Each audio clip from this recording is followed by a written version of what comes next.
my flaws. Can you love me naked? Hey, hey, hey. So, good morning, good afternoon, or good evening to all everywhere. You know who I be, Tanetta Marie. And so, I'm just coming really, just spontaneous. I was trying to figure out, like, what am I going to talk about? Like, really change some stuff up because I'm in the process still of moving things around and changing things. So, yeah, it's been a lot. It's been a lot of setbacks, but yeah, so I'm really excited. I like the fact that I come just as raw as they possibly can be, and I pride myself on being authentic me. So, nevertheless, so I was on the phone talking to my god brother today, and we were just really on that same wavelength today. Just talking about friends and family and ourselves. And so it's been something that I've been doing for the last couple of weeks, just really focusing on, and that has to do with the definition of insanity. So y'all know the definition of insanity is just doing the same thing over and over and expecting change. So it's something that's pretty consistent in my life, whether it be from family or myself, that there's this constant cycle of things that keeps happening, and the change might happen for a little bit, but then back to the familiarity, back to the things that have been comfortable, whether they've been healthy or not healthy. So we were on the phone and we were talking about, like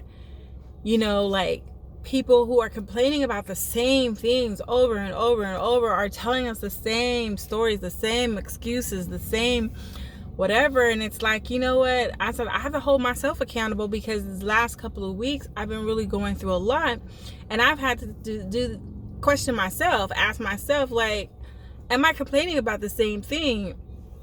Am I expecting change and I'm not changing? Am I expecting a miracle and God's given me the actual tools and I'm not utilizing them? So yeah, I was just like talking about that. I was like, man, I really want to get on here and encourage somebody else, while I encourage myself.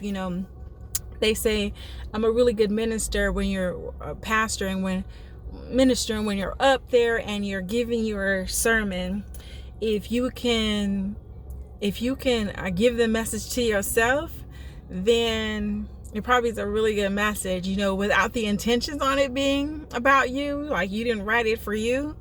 But as you were writing it, or as you were getting it, it became the message that you needed, then it probably is a good message. And so right now is the time where I'm hearing the redundancy in people's lives, going, man, do they realize that they are consistent with not being consistent? Are they realizing that they're consistent with complaining about the same problem? Are they realizing that, they're crying over the same spilled milk? The texture is probably different. It's probably sour, but the milk is still the milk. The substance is still the milk, whether it's curd up, dried up. If I say, what's that on the floor, you're gonna say, oh, that's that spilled milk that happened last month, last year. Like, what's that stain from on your floor? It's from the spilled milk. The point being is that it's time to make a change. And so if I'm feeling it and other people are feeling it, I know that there's a season in it. There's a reason. So it's about that time where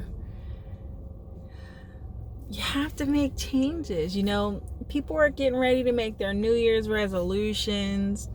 I'm gonna do this for 2024. And yeah, I like to go on themes for the year, but at the end of the day, I don't make resolutions. And I don't make resolutions because usually people's resolutions last until about February, sometimes May. But if I ask people about, hey, remember that New Year's resolution? Totally without true statistics, about 90% of the people are going to go, oh man, they're going to tell me their reasons why they couldn't, or, oh, I gave that up, or be honest and just be like, ooh, failed that the first week. The gym gets crowded. I stay out the gym for about January to like March because I know everybody and their grandmas and their daughters is going to be all up in the gym showing off their cute gym clothes, and then they'll be gone. So I kind of wait for them to be gone. So I find other things to do around, the house, around the community, the neighborhood, doing the walks, the Pilates, whatever, because I know that people are going to be in there trying to obtain their New Year's resolution. And so I don't believe in promises for the new year. I believe in promises for what needs to be taken care of. So if I know that I need to lose weight now, I'm not going to go, well, I'm going to wait until the new year and this will be my New Year's resolution. So now I'm just going to eat all I can while I'm getting bigger and bigger and bigger. And then try doing it come January 1st. And then I'm going to make an excuse for January 1st because January 1st, man, it's a holiday. So about January 2nd. Depending on what day the holiday landed on, was it the whole weekend? So it might go into the 3rd. Like all these justifications on why, oh, here comes my honey bubby's, my honey bunny's birthday. Not for real. I mean, these are the excuses like, oh, his birthday's in February, so I can't start then. Like all these justifications why we just keep repeating the same old. Oh, I can't go and clean up my house. I know I need this spring cleaning 5 years ago and I can't do it because I'm just tired. I'm just this. I'm that. I can say that, but if I want to get it done, I have to be the change. Nobody's going to come over my house miraculously and say, hey, let me clean this up for you. Or people who do come over and say, hey, I'm going to help you with this because I see this is a big old task. They don't follow through.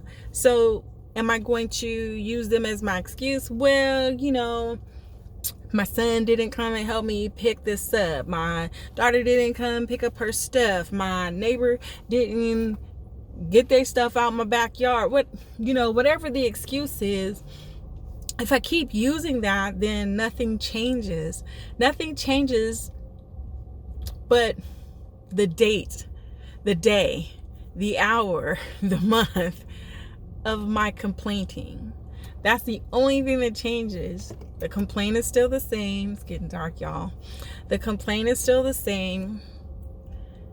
And it still has not changed. So if that's the thing, why am I complaining? Why am I complaining? People are getting tired of me complaining about the same things over and over. In fact, when it starts coming out of my mouth, I have some people holding me accountable. As soon as I start getting negative, because I promised that this year was going to be positive, and I see that I'm going right back into that familiar space of, well, let me start complaining about this person. Well, let me start complaining about this. Well, let me start saying it's this. I need to shift and say, you know what? I need to make these changes. I have a disability, so I have to learn how to accommodate my disability. That's nobody else's issue. No matter if you contributed to it or not, I have a responsibility to my disability and what I need for accommodations to make sure that I'm successful at what I'm doing in my life, my career, and my business, in my home life, trying to keep my chores up. I'm that responsible party, which means if I have to move because the square footage is too much, maybe that's it. I have to make choices for me. I'm not making choices for other people. Or I got to keep this big old house because, my kids don't know how to don't know how to move. They don't know how to, I mean, just, those are some of the things that I hear, why people don't move or whatever. But if it brings you peace of mind, then it brings you peace of mind. If it grows your children up, then it grows your children up. If you've enabled your children, then you have to take that responsibility and stop saying, oh my goodness, my kids, they ain't did this, they not doing that. Take the responsibility of, what am I doing to kind of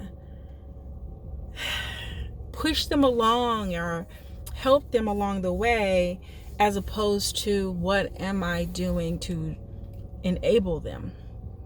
And so sometimes we have to give ourselves a realistic look at what we're doing and what we're not doing. But nevertheless,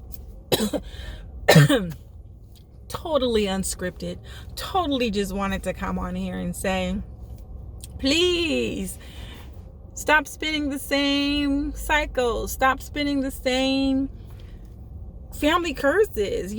I know my daddy was an alcoholic and I probably shouldn't be drinking, but I drink. He get on my nerves and my family get on my nerves. Gook. That's nobody's issue but mine. Why am I going to keep complaining about the same thing? If it's a cycle and it just keeps repeating itself, all my family is going to do is go, here she come again. Drunk. Gonna complain about the drinking her daddy did.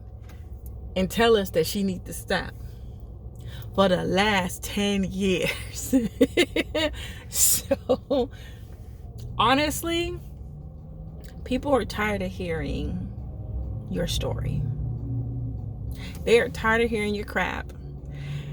Whether they're telling you to your faces because they love you enough to tell you, or they're not saying nothing because they don't want you to get offended. People are tired of your stories.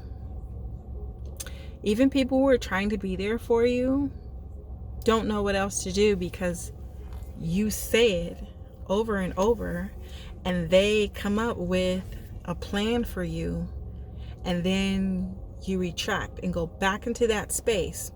It's sort of kind of like in the Bible when the man wanted to be healed and Jesus asked him, do you really want to be healed? Because he kind of used it as a crutch. It was like the reason why people gave him food, and he didn't have to go out there and try to fend for himself. Like, people felt sorry for him because he had a disability. And so Jesus knew his heart. He was like, do you really want to be healed? And so I got to ask you, do you want to change? Or do you like the funk? Do you like the pity? Do you like the violins? Do you like what people give you? Do you like feeling less than when you say, I feel less than? Do you like being drunk around your family, the kids that look up to you? Do you like sleeping around because it's being used as something that's missing inside? Do you like being less than at work? Do you like living the way you live? Is it okay? Do you justify it so much that you find that it's okay? That you don't want anything more than what you have? I'm just asking. I mean, don't get me wrong. I appreciate life, and I'm so grateful for the small things, that I totally respect the large things. But there's a space in my life where when I was younger and I was struggling, I couldn't get to the laundromat every week. And so sometimes I'd have to rewear clothes that were dirty, and I was hoping nobody saw it or even smelt it. But now I'm in a space where I want more. My clothes, I want them clean. I will work hard to earn money for a washing machine or to get a washing machine fixed or whatever. I like clean clothes. That I could have justified it all kind of ways. Like, oh, this is what it is and whatever. But I strived for it. I worked hard for it. And it might seem petty to some people, like wash machine. I wash my stuff in the bathtub too. And I appreciate not having to wring out no jeans. I'm just saying. So I've lived the good life. I lived the struggled life. I've lived a content life. And contentment is a real good space when you know your worth, your value, and the things that you're striving for. So please, let's break the cycle of insanity. That's really all this video was about. 16 minutes later. Take care of you. I love you. And let's break cycles of insanity.